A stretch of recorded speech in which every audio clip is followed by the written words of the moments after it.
Olá, meus amigos, tudo bem com vocês? Hoje quero falar um pouco com vocês a respeito da tentação.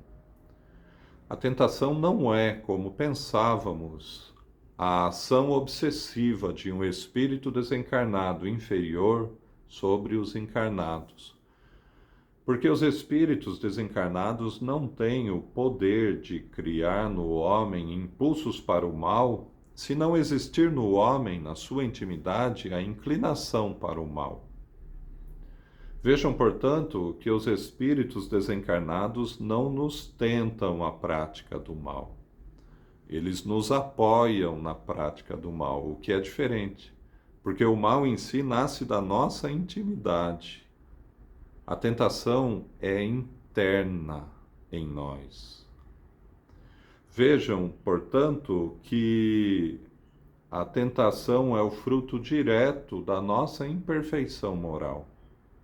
Só somos tentados porque cedemos à inclinação do mal que ainda existe em nós. E se cedemos à inclinação do mal, é porque não damos ouvidos à inclinação do bem que também existe em nós. Pensando assim, sendo, portanto, a tentação o fruto direto da imperfeição humana, por que Jesus foi tentado? Lemos lá no capítulo 4 do Evangelho de Mateus as tentações do Cristo.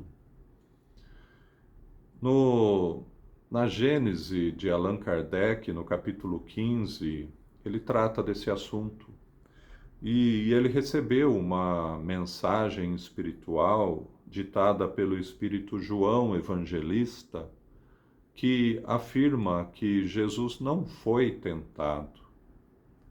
Jesus apenas se aproveitou, como sempre fazia, vemos isso em diversas passagens do seu Evangelho, ele aproveitou a ocasião de nos deixar um ensino importante que nos ajudasse na superação das difíceis situações que encontramos na nossa vida, e uma delas é a ação da tentação pautada na nossa inclinação para o mal.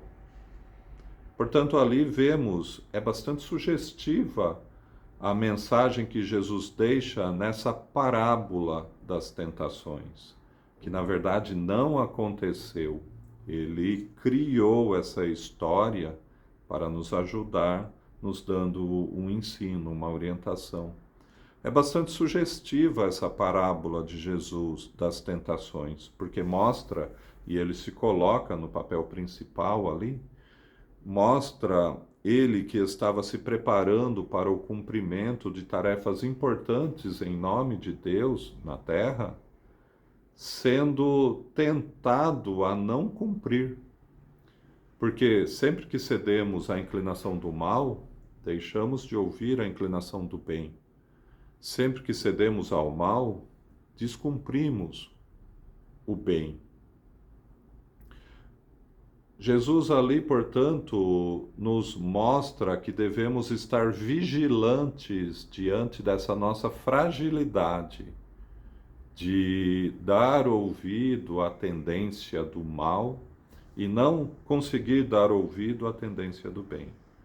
Ele ali se mostra resoluto no cumprimento da vontade de Deus. Mas será assim sempre com a gente? Talvez, se refletirmos mais a respeito dessa orientação de Jesus, notaremos que todos temos condição de vencer as tentações para o mal, dando ouvidos à inclinação para o bem que existe em nós. Essa parábola de Jesus não está totalmente deslocada no tempo e no espaço, porque os judeus acreditavam na existência do homem de duas almas, uma alma animal e uma alma essencial. E essas almas davam a eles, ao homem, né, o que eles chamavam de Yetzer Hatov, que é a inclinação para o bem, e o Yetzer Hara, inclinação para o mal. Vejam, portanto, que a tentação é exatamente a escolha do homem de dar ouvidos à inclinação para o bem, o Yetzer Hatov dos judeus, ou a inclinação para o mal, o Yetzer Hará dos judeus. Mostrando assim que desde aquela época eles já acreditavam, como hoje estamos constatando, que existe em nós a essência que nos atrai para o bem, mas ainda existe em nós essa alma animal que ainda nos atrai para o mal. E que através do ensino de Jesus, vigiai e orai sempre, a gente consegue superar. Devemos criar um estado de consciência maior em torno dos nossos atos. Começar a analisar um pouco mais tudo o que fazemos. E pouco a pouco vamos percebendo a ação dessas duas forças inconscientes em nós. A inclinação para o bem, tentando nos atrair à prática do bem, que, conforme a parábola de Jesus, é o cumprimento da vontade de Deus, e essa inclinação para o mal, que se insinua e nos atrai para o mal. A escolha é nossa.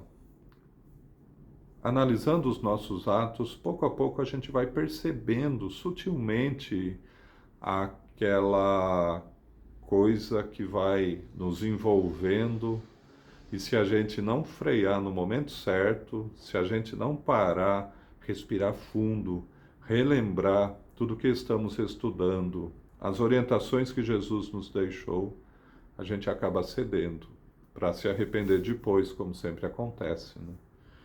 Portanto, deixamos a vocês essas reflexões hoje e que a gente possa sempre refletir bastante a respeito das nossas ações, nunca praticar um ato de forma impensada, para assim nos controlarmos, conhecendo mais a incidência dessas forças inconscientes que orbitam em torno do nosso consciente e, se a gente deixar, tomam conta. Que Jesus nos abençoe e nos ajude a refletir a respeito disso tudo.